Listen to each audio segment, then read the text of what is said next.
মেঘ পিয়নের ব্যাগের ভেতর মন খারাপের দিস্তা, মন খারাপ হলে কুয়াশা হয়, ব্যাকুল হলে তিস্তা। ব্যাকুল বাংলাদেশও, তাই ভারত সফর সেরে দেশে ফিরে তিস্তা নিয়ে সুর আরো চড়ালেন শেখ হাসিনা।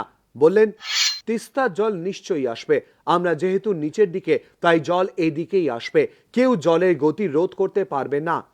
মঙ্গলবার নিজের সরকারি বাসভবনে সাংবাদিক বৈঠক ডাকেন শেখ হাসিনা। তিস্তার জল প্রসঙ্গে মমতা বন্দ্যোপাধ্যায়ের বিকল্প প্রস্তাব গ্রহণযোগ্য কিনা এই প্রশ্নের জবাবে হাসিনা বলেন, আমি বিকল্প প্রস্তাব দিয়েছি, বলেছি অন্য নদীর জল তারা নিজেরা নিয়ে তিস্তার জল আমাদের দিন, এ নিয়ে আলোচনা চলবে। এবারে ভারত সফরে কোনো আশার আলো না দেখা গেলেও তিনি যে হাল ছাড়ছেন না তা বুঝিয়ে দিয়েছেন মুজিব কন্যা।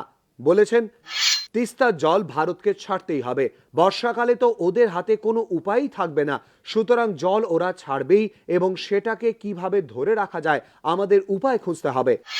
ওপার বাংলার রাষ্ট্রপ্রধান যখন এই কথা বলছেন, তখন এপার বাংলার প্রশাসনিক প্রধানের গলায় ফের সেই বিকল্প প্রস্তাব।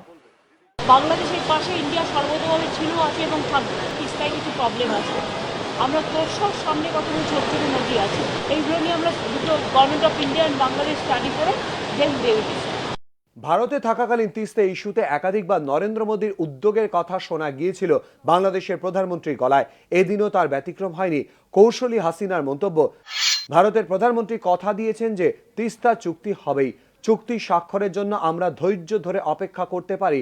এই ভারত সফর যে সফল ও সন্তোষজনক তা নিয়ে কোনো সংশয় নেই, হতাশ হওয়ার মতো কিছুই হয়নি। কিন্তু কেন এত চড়া সুর হাসিনার? রাজনৈতিক পর্যবেক্ষকরা এর নেপথ্যে নির্বাচনী অঙ্ক দেখতে পাচ্ছেন, কারণ আগামী বছরই বাংলাদেশে নির্বাচন হওয়ার কথা, যেখানে অন্যতম গুরুত্বপূর্ণ ইস্যু হতে চলেছে তিস্তা চুক্তি।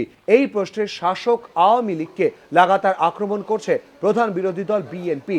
তাই তিস্তা জল এখন হাসিনার কাছে ক্ষমতা ধরে রাখার অন্যতম প্রধান পথ। এবিপি আনন্দ।